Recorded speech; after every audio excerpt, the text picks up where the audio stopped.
So you want to know what's really hard about living in an apartment building that doesn't have a balcony when it's really nice outside like this? So if you have a balcony or a deck and you're not using it tonight, we might have to not be friends anymore.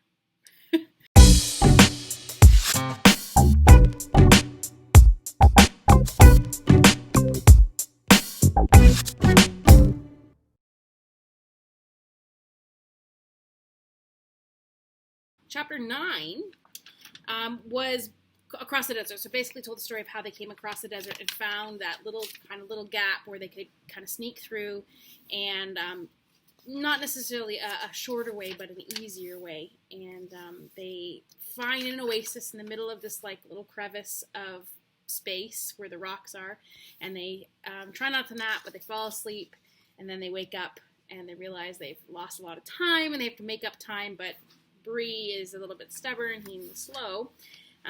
Even though Quinn has told them that they must be able to go on, they don't. But the end there, we get a sense that they're going to be moving forward, even though they're moving slowly because it's a really lovely place to be. So that brings us to Chapter 10. Chapter 10, like I said, is called The Hermit of the Southern March, and we're going to meet an interesting character that should help them on their journey. So why don't we jump in? This is Chapter 10. Here we go. After they had ridden for several hours down the valley, it widened out, and they could see what was ahead of them. The river that they had been following here joined a broader river, wide and turbulent, which flowed from their left to their right toward the east. Beyond this new river, a delightful country rose gently in the low hills, ridge beyond ridge, to the northern mountains themselves. To the right, there were rocky pinnacles, one or two of them with snow clinging to the ledges. I'd take some snow right now, I'm not going to lie. It's a little hot. To the left, pine-clad slopes, frowning cliffs, narrow gorges, and blue peaks stretched outway as far as the eye could reach. He could no longer make out Mount Pyre. Straight ahead, the mountain range sank to a wooden saddle, which of course must be the pass from Archenland to Narnia. Broo-hoo-hoo, the Narnia, the north.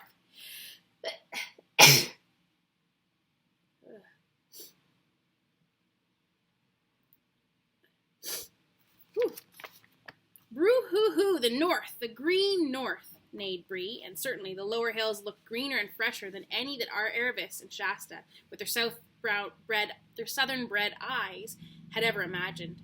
Spirits rose as they clattered down the water's meet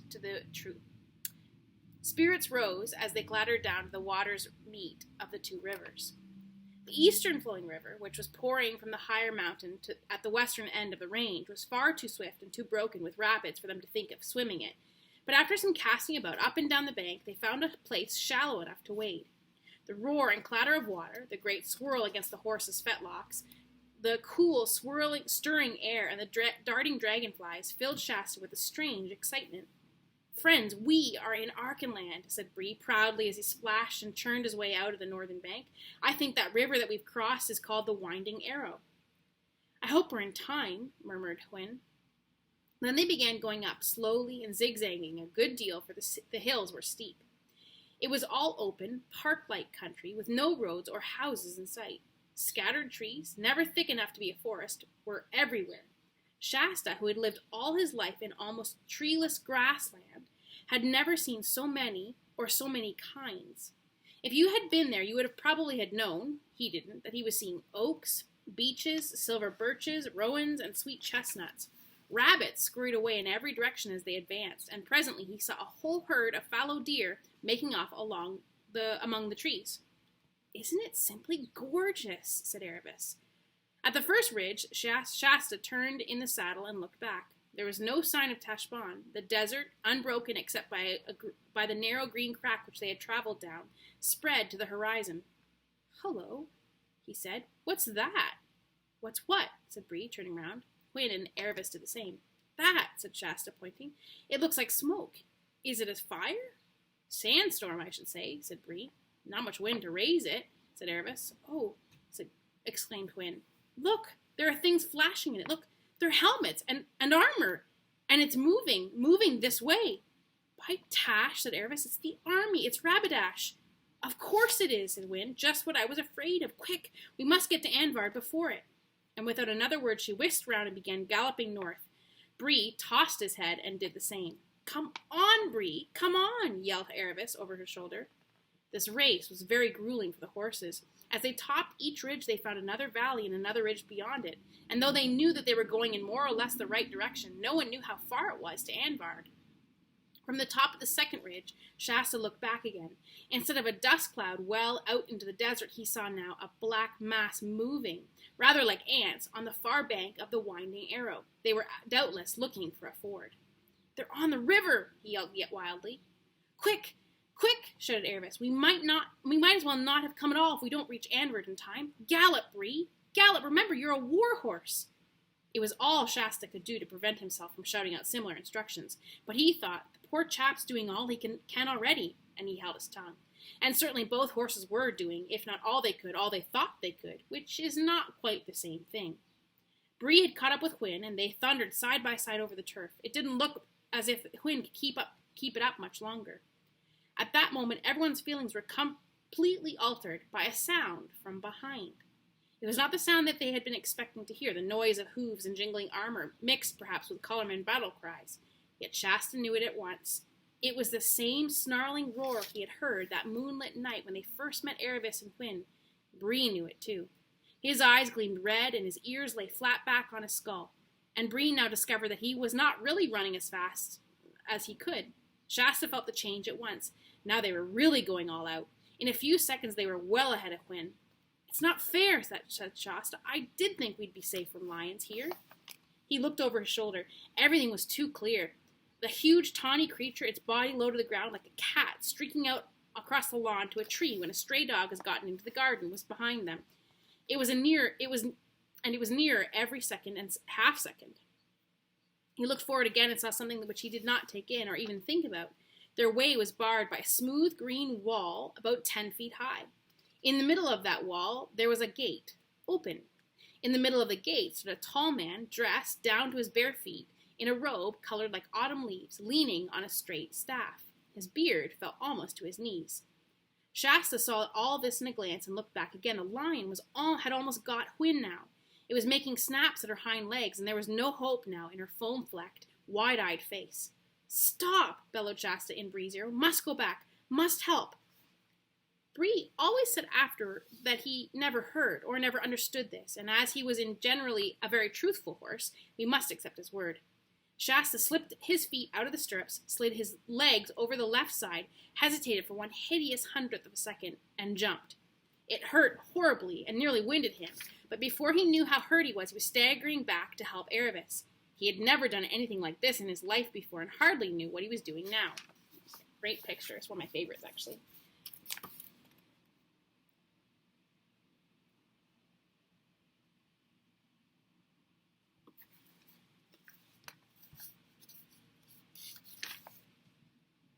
One of the most terrible noises in the world, a horse's scream, broke from Wynne's lips. Erebus was stooping low over Wynne's neck and seemed to be trying to draw her sword, and now all three, Erebus, Wynne, and the lion, were almost on top of Shasta. Before they reached him, the lion rose up on its hind legs, larger than you would have believed a lion could be, and jabbed at Erebus with its right paw. Shasta could see all the terrible claws extended. Erebus screamed and reeled in the saddle. The lion was tearing her shoulders. Shasta, half mad with horror, managed to lurch toward the brute. He had no weapon, not even a stick or a stone. He shouted out idiotically at the lion as one would at a dog. Go home! Go home! For a fraction of a second, he was staring right into its wide-open, raging mouth. And then, to his utter astonishment, the lion, still on its hind legs, checked itself suddenly, turned head over heels, picked itself up, and rushed away. Shasta did not for a moment suppose it had gone for good. He turned and raced for the gate in the green wall, which now for the first time he remembered seeing. Wynne, stumbling and nearly fainting, was just entering the gate. Erebus still kept her seat, but her back was covered with blood. Come in, my daughter, come in, the robed and bearded man was saying, and then, come in, my son, as Shasta panted up to him. He heard the gate close behind him, and the bearded stranger was already helping Erebus off her horse. They were in a wide and perfectly circular enclosure, protected by a high green wall of green turf. A pool of perfectly still water, so full that the water was almost exactly level with the ground, lay before him. At one end of the pool, completely overshadowing it by its branches, there grew the hugest and most beautiful tree that Shasta had ever seen. Beyond the pool there was a little low house of stone roofed with deep and ancient thatch. There was a sound of bleating, and over at the far side of the enclosure there were some goats. The level ground was completely covered with the finest grass. Are you, panted Shasta, are you the King of Loon of Archenland? The old man shook his head. No, he replied in a quiet voice. I am the Hermit of the Southern March. And now, my son, waste no time on questions, but obey. This damsel is wounded. Your horses are spent. Rabbadash is at this moment finding a ford over the winding river. If you run now without a moment, if you run now without a moment's rest, you will still be in time to warn King Loon. Shasta's heart fainted at these words, for he felt he had no strength left, and he writhed inside at what seemed the cruelty and unfairness of the demand. He had not yet learned that if you do one good deed, your reward usually is to be set another and harder and better one. But all he said out loud was, "Where is the king?" The hermit turned and pointed with his staff. "Look," he said, "there is another gate, right opposite the one you entered by. Open it and go straight ahead, always straight ahead, over level and steep, over smooth and rough, over dry and wet. I know by my art that you will find King Loon straight ahead. But run, run, always run." Shasta nodded his head, ran to the northern gate, and disappeared beyond it. Then the hermit took Erebus, whom he had all this time been supporting with his left arm, and half carried her into the house. After a long time, he came out again. "Now, cousins," he said to the horses, "it is your turn." Without waiting for an answer, and indeed they were too exhausted to speak, he took the bridles and saddles off both of them. Then he rubbed them down both, so well that a groom in the king's stable could not have done it better. "There, cousins," he said, "dismiss it all from your minds and be comforted. Here is water and there is grass. You shall have hot mash when I have milked my other cousins, the goats." "Sir," said Hwin, finding her voice at last, "will the Tarkina live? Has the lion killed her?" "I, who know many present things by my art," replied the hermit with a smile, "have yet little knowledge of things future. Therefore I do not know whether a man or woman or beast in the whole world will be alive when the sun sets tonight. But be of good hope. The damsel is likely to live as long as any of her age." When Erebus came to herself, she found that she was lying on her face on a low bed of extraordinary softness, in a cool, bare room with walls of undressed stone. She couldn't understand why she had been laid on her face, but when she tried to turn and felt the hot burning pains all over her back, she remembered and realized why. She couldn't understand what delightful springy stuff the bed was made of, because it was made of heather, which is the best bedding, and heather was a thing she had not yet heard or seen of. She had not seen or heard of. I guess that makes more sense. The door opened, and the hermit entered, carrying a large wooden bowl in his hand. After carefully setting this down, he came to the bedside and asked, "How do you find yourself, my daughter?"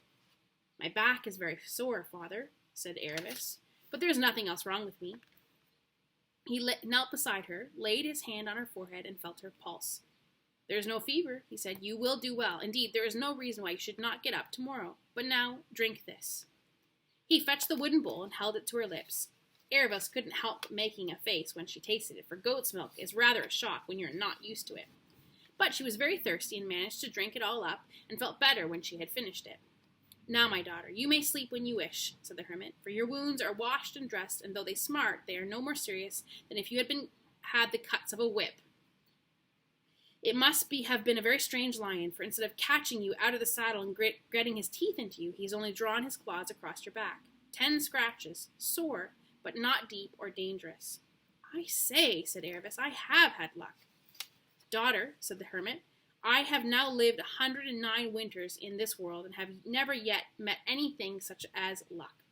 There is something about all this that I do not understand, but if ever we need to know it, you may be sure that we shall." Some wise wisdom there. "And what about Rabbadash and his 200 horse?" asked Erebus. "They will not pass this way, I think," said the hermit. "They must have found the ford by now, well to the east of us. From there they will try to ride straight to Anvard." "Poor Shasta," said Erebus. "How far has he to go? Will he get there first?" "There is a good hope of it," said the old man. Erebus lay down again, on her side this time, and said, "Have I been asleep for a long time? It seems to be getting dark." The hermit was looking out of the only window, which faced north. "This is not the darkness of night," he said presently. "The clouds are falling down from Stormness Head. Our foul weather always comes from there in these parts. There will be thick fog tonight." Next day, except for her sore back, Erebus felt so well that after breakfast, which was porridge and cream, the hermit said she could get up. And of course she was up at once, went out to speak to the horses. The weather had changed, and the whole of the green enclosure was filled like a great green cup with sunlight. It was a very peaceful place, lonely and quiet. Quinn at once trotted across to Erebus and gave her a horse kiss. "But where's Bree?" said Erebus, when each had asked each other about the other's health and sleep. "Over there," said Quinn, pointing with her nose to the far side of the circle. "I wish you'd come and talk to him. There's something wrong. I can't get a word out of him."